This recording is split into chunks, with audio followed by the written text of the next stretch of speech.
అక్కడ ఆకాశం పర్పుల్ కలర్లో ఉంటుంది. ఇంకా యాష్ దగ్గరకు ఒకరు వస్తారు. నువ్వే ఈ ఎల్రాడర్ని కాపాడడానికి ఎంచుకోబడిన వ్యక్తివని యాష్తో తను అంటుంది. యాష్ మైండ్లో క్వశ్చన్స్ రేజ్ అవుతూనే ఉన్నాయి. యాష్, నేనెలా నీకు తెలుసు అని అడుగుతాడు.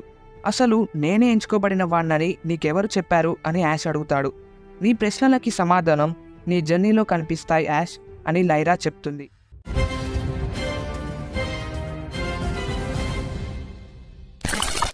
అలా యాష్ ఇంకా పికాచు ఒక కొత్త ప్రపంచంలో అడుగు పెడతారు. యాష్ కచం, నాతో పాటు రా, నేను నిన్ను ప్రొఫెసర్ వోటెక్స్ దగ్గరకు తీసుకెళ్తాను అని లైరా చెప్తుంది. యాష్, నేను నిన్ను ఎలా నమ్మాలి అని అడుగుతాడు. ఆ టైంలో అక్కడ కొత్త గొంతుతో ఒకరు ఇలా అంటారు, నువ్వు మమ్మల్ని నమ్మొచ్చు యాష్ కచం, మా వల్ల నీకు ఏ ప్రమాదం లేదు అని అంటూ నడుచుకుంటూ వస్తారు. ప్రొఫెసర్ మనకు సమయానికన్నా ముందే ఇక్కడికి రమ్మని చెప్పినా కూడా నువ్వు లేటుగా వచ్చావు అని లైరా ఆ వ్యక్తితో అంటుంది. అసలు నువ్వెవరు అని యాష్ కచం అడుగుతాడు. సారీ యాష్, ఇతని పేరు కాయ్, ఇతను కూడా నీ ప్రయాణంలో సహాయం చేస్తాడు అని లైరా అంటుంది. కాయ్ యాష్ దగ్గరకు వెళ్ళి, నా పేరు కాయ్ రైలన్, నేను నీ గురించి చాలా విన్నాను యాష్ కచం, మీ నాన్న ఒక గొప్ప వ్యక్తి, ఇక్కడున్న ప్రజలు అతన్ని ఒక హీరోలా భావిస్తారు, మా నాన్న గురించి మీకెలా తెలుసు అని యాష్ కచం అడుగుతాడు. చాలా కాలం క్రితం ఎల్రాడర్లో ఉన్న ప్రజలు పోకెమాన్స్ని కేవలం యుద్ధం చేసే మెషిన్లా మాత్రమే భావించేవారు. కానీ మీ నాన్న మాత్రం పోకెమాన్స్కి ఉన్న భావోద్వేగాలను, మనోభావాలను అర్థం చేసుకున్నాడు. కానీ తన పద్ధతులను ఎవ్వరూ నమ్మలేదు. ఒకరోజు వేరే యూనివర్స్ నుండి వచ్చిన ఒక పోకెమాన్ ఎల్రాడర్పై దాడి చేసింది. ఆ పోకెమాన్ ఎక్కడి నుండి వచ్చిందో ఎవ్వరికీ తెలీదు. కానీ అది ఎల్రాడర్కి సంబంధించిన పోకెమాన్ మాత్రం కాదు అని కాయ్ చెప్తాడు. ఆ పోకెమాన్ని మీరు ఎలా ఎదుర్కొన్నారు అని యాష్ కచం అడుగుతాడు.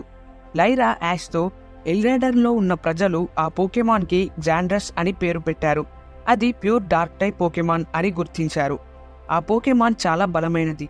అలాగే ఆ పోకెమాన్ చీకటి సమయంలో నీడలను కంట్రోల్ చేసి కొన్ని నెలల పాటు ఎల్రాడర్ని ధ్వంసం చేస్తూ వచ్చింది. జాండ్రస్ని ఓడించడంలో మీ నాన్న ఇక్కడున్న ప్రజలకు సహాయం చేశాడు, పోకెమాన్స్ని ఎలా అర్థం చేసుకోవాలో నేర్పించాడు అని లైరా యాష్తో చెప్తుంది. అలాగే తన దగ్గరున్న డివైస్లో యాష్ వాళ్ళ నాన్న యొక్క ఫొటోస్ని చూపిస్తుంది. ఇప్పుడు మా నాన్న ఎక్కడున్నాడు అని యాష్ అడుగుతాడు. కాయ్ యాష్తో ఇలా అంటాడు, జాండర్స్ని ఓడించి ఆ పోకెమాన్ని ఒక పోర్టల్ గుండా పంపించేసి ఎల్రాడర్ని కాపాడిన సంఘటన తర్వాత అతను తన ఫ్యామిలీని కలవాలని వెళ్తున్నా అని చెప్పి వెళ్ళిపోయాడు అని కాయ్ చెప్తాడు. కానీ అలా ప్రయాణం చేసే సమయంలో తను ఏ కారణంతోనో ఆగిపోవాల్సి వచ్చింది.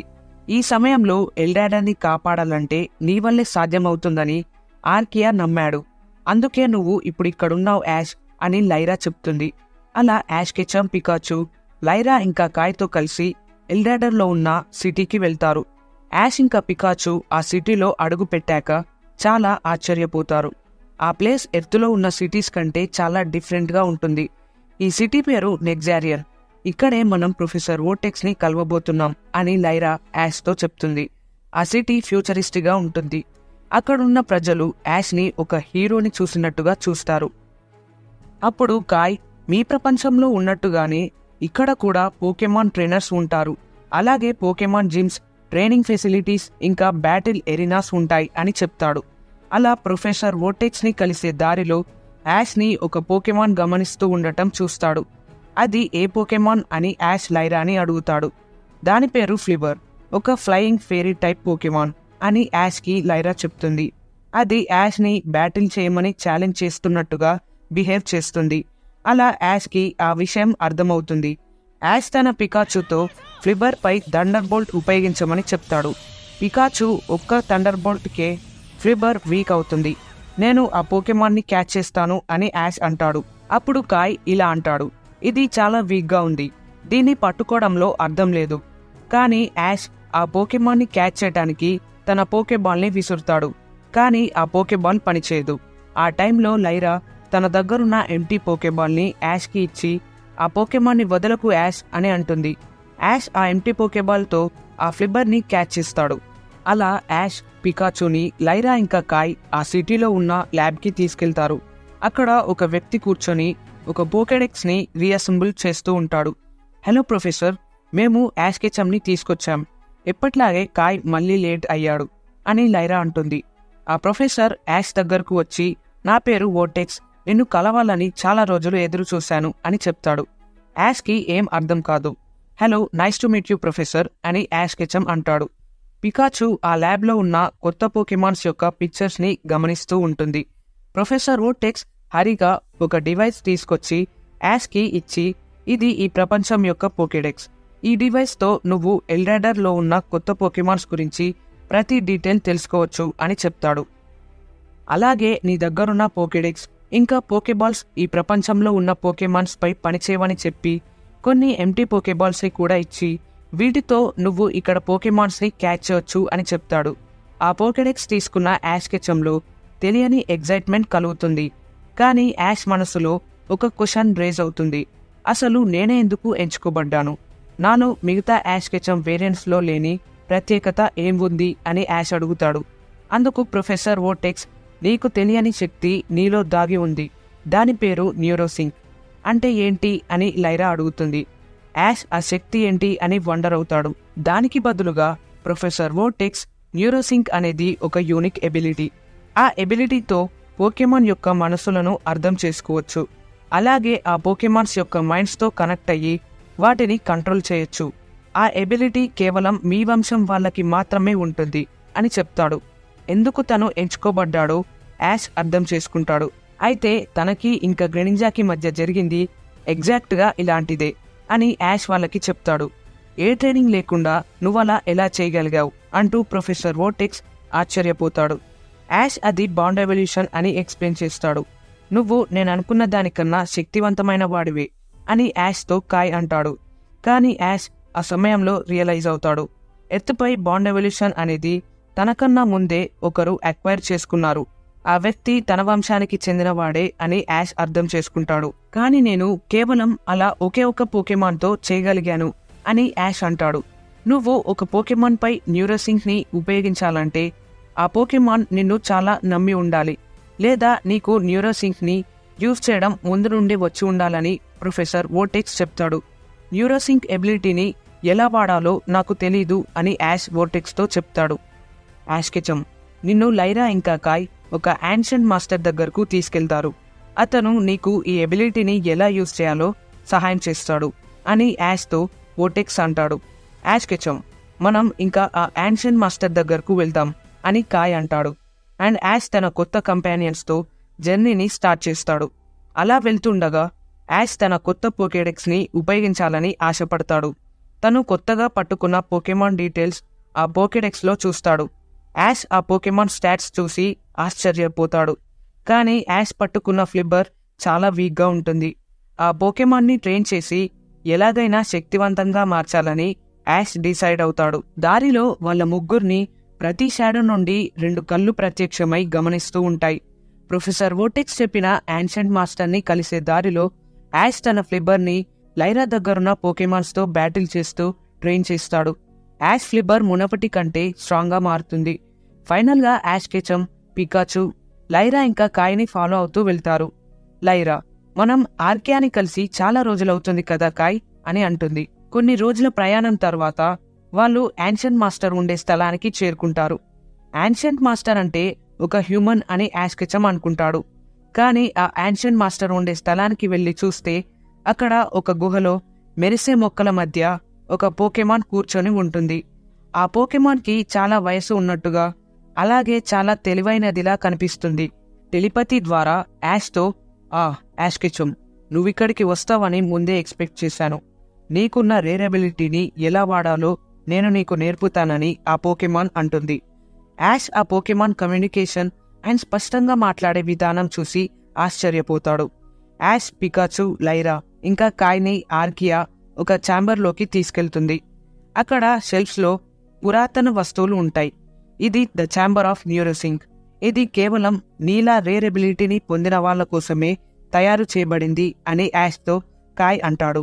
ఆర్కియా యాష్ కెచమ్కి న్యూరోసింక్ ఎబిలిటీని నేర్చుకోవడంలో ట్రైనింగ్ ఇస్తుంది. ఆ ఎబిలిటీని యాష్ చాలా త్వరగా నేర్చుకుంటాడు. స్లోగా తన చుట్టూన్న పోకెమాన్ ఫీలింగ్స్ని అర్థం చేసుకుంటాడు. ఆ తర్వాత ఆర్కియా యాష్ని పిలిచి ఒక మెరిసే ముత్యాన్ని ఇస్తుంది. ఇది మెమోరీ క్రిస్టల్. ఈ క్రిస్టల్లో నీ గతం దాగి ఉంది. నీ ఎబిలిటీని అర్థం చేసుకోవడంలో ఇది నీకు సహాయపడుతుంది అని ఆర్కియా చెప్తుంది. యాష్ ఆ ఛాంబర్లో ఉన్న చైర్పై కూర్చుంటాడు.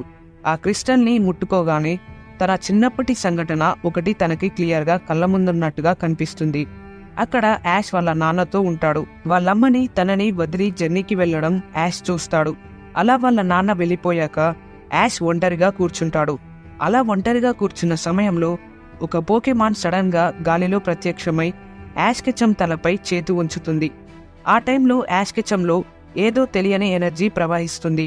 ఆ మిస్టీరియస్ పోకెమాన్ ఫేస్ సరిగ్గా యాష్కి కనిపించదు. ఇలా నువ్వు న్యూరోసింక్ ఎబిలిటీని పొందుకున్నావు అని ఆర్కియా చెప్తుంది. యాష్కి తన చిన్నప్పుడు ఈ సంఘటన జరిగినట్టు గుర్తుండదు. మా నాన్న నన్ను మా అమ్మని ఎందుకు వదిలి వెళ్ళాడు అని యాష్ అడుగుతాడు. మీ నాన్న ఆ సమయంలో ఎల్రాడర్ని రక్షించడానికి వచ్చాడు. తనకి నువ్వు ఈ ఎబిలిటీని ఉపయోగించగలవు అన్న నమ్మకం ఉంది. నువ్వు కూడా ఒకరోజు ఇక్కడికి వస్తావు, తనని కలుస్తావు అని మీ నాన్న నమ్మాడు. ప్రస్తుతం మీ నాన్న ఎక్కడున్నాడో నాకు కూడా తెలీదు. అలాగే మీ నాన్న నేను మంచి స్నేహితులం అని ఆర్కియా టెలిపతి ద్వారా మాట్లాడుతుంది.